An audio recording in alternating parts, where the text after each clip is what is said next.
Hello world, I'm coming to you live from the trenches and I'm here to do another Wentworth character analysis video. Today we're going to be analyzing Kim Chang. So if you're watching this video, I'm assuming you've seen Wentworth, and if you haven't watched the show, you are seriously missing out. There may be a spoiler or two in this video, so just know that before going any further, alright? Kim Chang appeared in the very first episode of Wentworth titled No Place Like Home. The show never tells us why she's in Wentworth to begin with, but according to my research, it's one of two things. According to the website prisonercellblock.fandom.com, her original crime is either drug trafficking or the bitch is in prison for defrauding her boss as payback for him having harassed her sexually. I don't know which one is true. The audience is introduced to her in a fun and provocative way. We see her laying butt-ass naked next to her also naked girlfriend, Frankie Doyle. Frankie is servicing Kim's body in one of the empty cells. This is what prison newcomer B. Smith sees upon opening her newly assigned cell door. So boom, Kim doesn't give a fuck that B is standing there looking at their naked asses, okay? She's loving every second of this interaction. There's a coy smile on her face and she is not shy about moaning with pleasure when Frankie sticks her fingers up her, her poon. So what we know about Kim Chang thus far is she's beautiful, bold, confident, and she's comfortable in her own skin. She's having sex with a woman, so is she a lesbian? Bisexual maybe? Or is she just gay for the stay? Or gate gay, as some people call it. Gate gay, for those who don't know, is a straight female who, while incarcerated, sleeps with women due to the lack of men. Once they're released, they don't sleep with women anymore. So let's keep going and see if we can find the answer to this question. During season 1 of Wentworth, we learned that Kim is fun. You know what I'm saying? An example of this is when she does a super cute little striptease for Frankie. She's also fearless, as we're shown when she goes to battle right alongside Frankie in the yard. There's a full-blown fucking melee going down, and the bitch is all up in the mix, throwing punches with the best of them, all right? She's small, but she's capable. Another example of Kim proving that she's capable of, handling herself in rough situations is later on in the season when we see her get into some beef with Stella. And Stella pulls out her shiv in the bathroom. And, Kim is able to defend herself for the most part. At the end of the day, Stella overpowers her, but that's not the point. The point is she stood there and she fought. You know what I'm saying? It's not whether you win the fight. It's, are you willing to stand there and fight? And she's clearly willing to stand there and fight. I like that about Kim. She wasn't just the girlfriend of a badass, because we all know that Frankie is Wentworth's original badass, but she was also a badass in her own right. So as the season progresses, we learn that Frankie has a wandering eye, and she's hot for the prison's new governor, Erica Davidson. Kim is no fool, and she is well aware of Frankie's lust for Erica. She can't fucking stand the fact that Frankie is a flirt. She hates it, but she also accepts it because she never calls Frankie out on her shit. I wonder whether or not they had an open relationship. Maybe for Frankie it was, but for Kim, it seemed to me like she wanted it just to be her and Frankie and no other women. So Kim and Frankie, they have a fun relationship, although it seems that Frankie is just passing the time with Kim, but you can see that Kim really cares about Frankie. She doesn't go around flirting with other bitches. She minds her business and she just hangs out with her girls. You know what I'm saying? She's loyal to Frankie within the walls of Wentworth. Meanwhile, Frankie is over here being a flirt and making out with the fucking governor of the prison on the low, okay? It's despicable behavior, but I forgive Frankie because I too have been guilty of being with one bitch and kissing another, okay? I'm not proud, but it happened, all right? Moving on. During Kim's time on the show in season 2, she's moved to another unit. So she no longer lives with Frankie, and by the end of the season, we learn she's gonna be paroled. When she tells Frankie, she assures her that nothing's gonna change and she's still gonna be there for her, but Frankie doesn't believe her, and so she lashes out at Kim. She tells her she's not even a real lesbian, that she's just gay for the state. And Kim pleads with Frankie not to end things, but Frankie's already made up her mind. Just like that, their relationship is over. You can see how sad and hurt Kim is as she walks out of Frankie's cell, alright? She clearly did not want to end things between them. I felt so bad for Kim during this scene.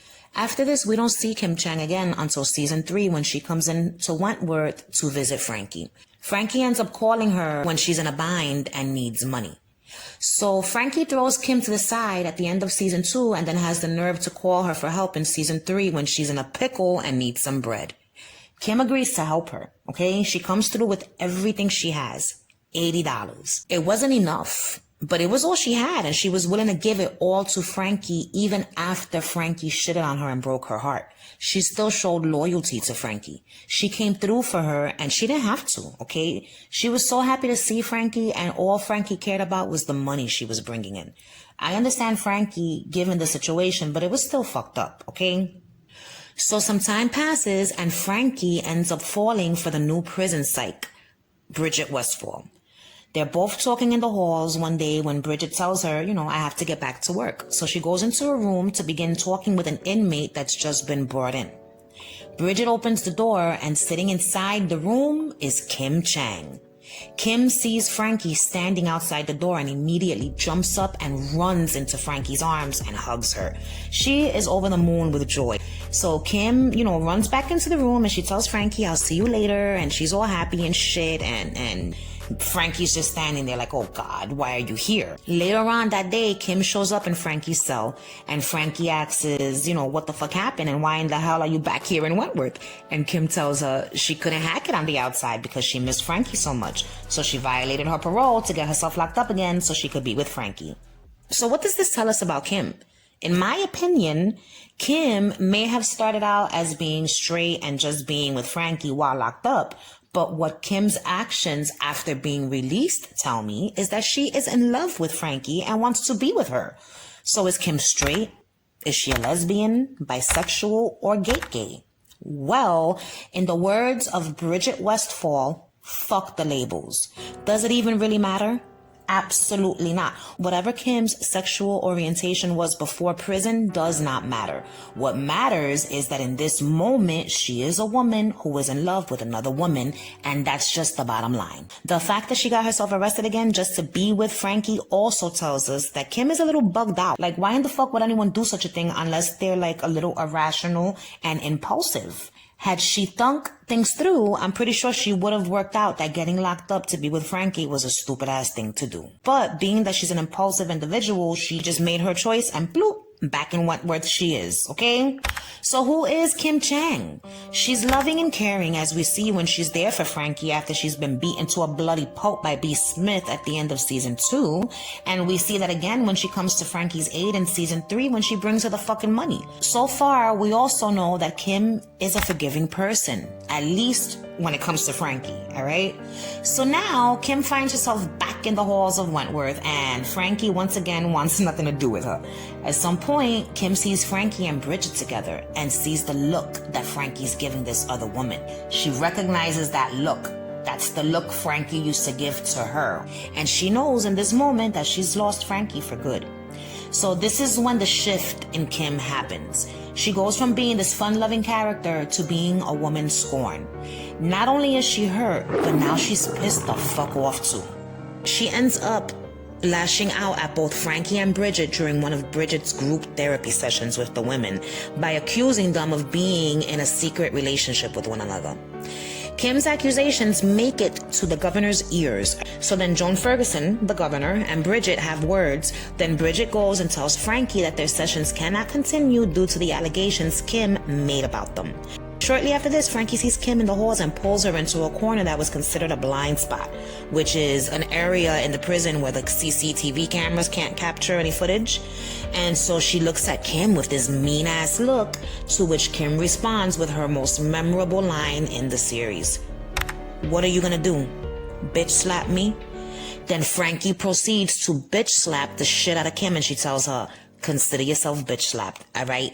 So Kim is left red in the face and shocked by what Frankie just did, because in my opinion, I don't think Kim believed that Frankie was really gonna slap her. After this, Kim, for the most part, backs off and leaves Frankie alone. So Kim ends up planting gear in Frankie's cell right before his cell toss was about to go down. Frankie finds the drugs and banks them. That means she shoved them in the most sacred spot in her body. Okay, do the math. I'm sure you can figure it out. It turns into a full-blown ordeal. Frankie's caught, with the drugs. They believe that she has them hidden in her crotch, okay, inside her shit. And so Frankie's placed in a holding cell overnight until she's willing to give up the fucking stash. And she ends up taking the drugs out of her poon and swallows them because she has her parole hearing to go to, okay? So she makes it to her parole hearing.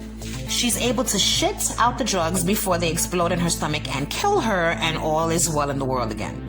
So Kim was so hurt and angry with Frankie for just throwing her to the side the way that she did that she risked it all to try and frame Frankie. Had they found the drugs on her, she would have lost her parole and would have had to do more time. You know what I'm saying? Had Frankie not been able to shit out the heroin-filled balloons in time, they would have exploded inside of her and the bitch would have died, okay? And I don't think Kim thought that that would happen. I mean, she had no way of knowing that Frankie would swallow them. So I don't think that she wanted to kill Frankie. I think she just wanted to stop Frankie from being released. Did she want Frankie to stay in prison to keep her from being with Bridget? Or did she want her in there, in hopes that she could win her back?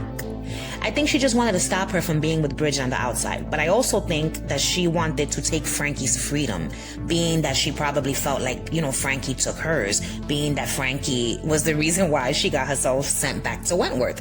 But at the end of the day, it's Kim's own fault.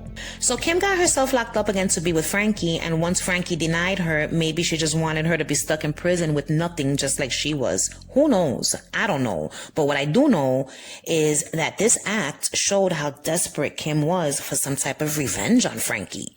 And when nothing came from it and Frankie was eventually released, Kim was left in Wentworth all alone. By the time we see Kim again in season 4, she's a full-blown drug addict. I think she turned to drugs to help, ease her pain and her anger. The pain of losing Frankie forever and the anger with herself for being a dumbass and getting herself locked up just to be with a bitch who didn't even want to be with her, okay? Now she's in jail alone and brokenhearted. So what have we learned about Kim Chang so far? We have learned that no matter how many good qualities she has, there is one thing about her that I think will always keep her down if she doesn't get a handle on it. Even though she has the guts to stand out there and fight to the death like we saw in season 1, she's also extremely weak-minded. Proof of this is her violating her parole to be with Frankie and turning to drugs to ease her pain. Okay, now calm down, because I'm not judging Kim for this, okay? I understand why she made the choices she made, and I too am guilty of self-medicating when things become too much. But my drug of choice is weed, which in my opinion is not a drug, but that's neither here nor there, alright? So when the women come back to Wentworth in season 4, episode 1, we see Kim coming out of her cell to greet them. She's back in H1 now, okay? So she comes out of her cell looking like a fucking zombie in a trance, and her face is all scabbed up, I'm assuming from picking at it, which is something people do sometimes when, they use hard drugs. When the prison's top dog, B. Smith, sees Kim coming towards her with her arms out like she wants to hug B, B is shocked at what the fuck she sees, and she literally backs up as to avoid Kim's touch. And it was sad because Kim was so beautiful and so full of life, and now she's been reduced to this. So at one point during Kim's drug use, she's in the yard and she ends up bugging the fuck out. So she's like having some type of trip, okay, some type of drug-induced trip, and she's seeing things, and Linda and some other guard, they notice her bugging the fuck out. So they're trying to calm her down. She flips out, they grab her. They're trying to restrain her, and she's like screaming and fighting back, and so she ends up kicking Linda away. She elbows Mr. Becula. I think that's Mr. Becula. It's one of the screws. She elbows the screw and she escapes. And then she runs towards the fence and starts climbing the fence. I don't know where the fuck she thought she was going, but she climbs this fence, okay? She goes over the fence, and here comes Mr. Jackson to save the day. He gets her down from the damn fence and takes her to medical. And then they have to sedate her. She's in medical, flipping the fuck out. In medical, she looks like the fucking exorcist, okay? She is bugging out on that bed, screaming. She's a bloody mess. It looks worse than it is. She looks like she's been stabbed up, but she's really just sliced up all over the place because of the damn barbed wire. Poor Kim, yo. She is the perfect example of someone who's got a lot going for them, okay? She's young, healthy, beautiful, smart, as we see, you know what I'm saying, in the series. We see her trying to further her studies while she's in Wentworth. Kim has the potential to do great things, but she gets in her own way. She does not think things through, and she acts on impulse, all right? As we saw in the yard when she confronts Bridget and basically tells her she knows she's fucking Frankie, which she wasn't, you know what I'm saying? She ends up joining the prison's Asian crew led by Cindy Lou, who really only plays the part of the crew leader, because we learn later on that the real leader of the crew is this cute little lady right here, Tina Mercado. So now we see Kim being involved in the drug trade, and she takes on a different role in the prison. She's no longer the trophy girlfriend of Wentworth's resident celebrity, all right? She is now a gang member who sells drugs. So while Kim is part of this Asian gang, she ends up, she's like this tough guy now. So in season 4, there's a scene where B comes into the kitchen to confront Tina Mercado. So B was not down for the drugs. She did not want drugs in prison, okay, after what happened to her daughter, Debbie. So she goes to confront Tina, and they basically, give B grief. And Kim tells B, your days are numbered, B. And I was like, oh my God, this bitch got a whole hell of a lot of nerve talking to B Smith like that. So long story short, they were being defiant, and B tells them, you're going to stop selling the drugs or else. And Tina Mercado tells her, you can kiss my ass, and I'm going to continue selling the drugs. And the first one that I'm going to get addicted to the drugs is your girlfriend, because she loves the shit. So B attacks Tina, and Kim right away goes to grab B and get B off of Tina. So she had Tina's back. So this shows how, she's willing to fight, she's willing to get down and dirty, and she's not scared. Even though she was scared of B when B went to confront her in the yard when she was working out after she planted the drugs in Frankie's cell. So B basically told her, I'm going to beat your ass, and you're not going to know when it's coming, but just know that it's coming, bitch. And she sends her on her way. And Kim didn't really fight, but what was she going to do? She was there with B and Maxine. You're not going to win that fight. So she was smart. She's smart also, like I said before. We even see Kim steal drugs off of the lifeless corpse of Cindy Lou when she finds her in the showers after the bitch OD'd. I knew Kim had guts, but to steal from a corpse, that's pretty fucking sick, okay? So now we know that she has a darker side that can come out. We see her have one final interaction with Frankie in season 5, when Frankie, who's back in prison after having been accused of murder, asks Kim if she can borrow Tina's mobile phone to make a phone call. Kim asks Frankie, who you want to call, Bridget? And Frankie tells her the truth. Yeah. Kim ends up getting angry at Frankie, and she's like, yo, you are unbelievable. You only come to me when you need something from me. Get the fuck out of my face. And Frankie is like, trying to talk to her, and Kim is like, you know what? You don't want to leave? I'll leave, because you're not getting the phone. Later on, she ends up changing her mind, and she lets Frankie use the cell phone so that Frankie could call Bridget. This is a sign. This is a big moment right here. Kim letting Frankie use the phone, even though she knows who she's going to call, is a sign that Kim has matured. She's no longer interested in seeking revenge against Frankie, okay? We even see the scabs on her face are gone, and the cuts she got during her run-in with that damn barbed wire are fading. She has clearly stopped using drugs, and she is on her way back to being her normal self again. The last time we see Kim Chang is in season 5, episode 11, titled Coup de Grace, during Kangaroo Court, and her last words on the show were, oh, fuck off. So after this, Kim is never seen again. She went from being Frankie's woman to just being another sideline character, which is a shame, because I feel like Kim had so much potential to be, greater than what she was. She could have used her pain and anger to rise to a position of authority within the prison, just like B. Smith did. She had what it took, in my opinion, okay? She was liked by the women. She had that criminal instinct. She was willing to fight to the death, if need be. But instead, she took her pain and her anger and turned it inward and almost destroyed herself. And thank God she didn't, okay? Kim goes from being fun and liked to being a woman scorned and trying to get revenge, to being a drug addict to being a woman with forgiveness in her heart. Forgiveness for Frankie and forgiveness, for the shit she did to herself. It's clear she's forgiven because we see in season 5 how much better Kim is doing. And we can see, like I said before, her progress in her face. I like to believe that Kim was eventually released and most likely went on to finish school, got a good job, met a great woman and lived happily ever after. Because in my opinion, after being with and falling in love with a woman, there's just no going back to being with men. I mean, why the fuck would you want to? That's just my opinion, okay? Because I damn sure know I'd never be with another man again. Unless that man is Cillian Murphy or Tom Hardy. So anyway, back to Kim Chang. She could have lost it all, but she had the strength to build herself back up again. And we can all learn something from this character. Never give up, because there is always hope that the future can be better. So which Wentworth character would you like me to discuss in my next character analysis video? Let me know in the comments down below. So that's it, world. I hope you all enjoyed this video. If you did, feel free to like this video, subscribe to my channel if you'd like, and if you do subscribe, tap that notification bell so you can be alerted when I post videos in the future. Thanks for watching. Bye.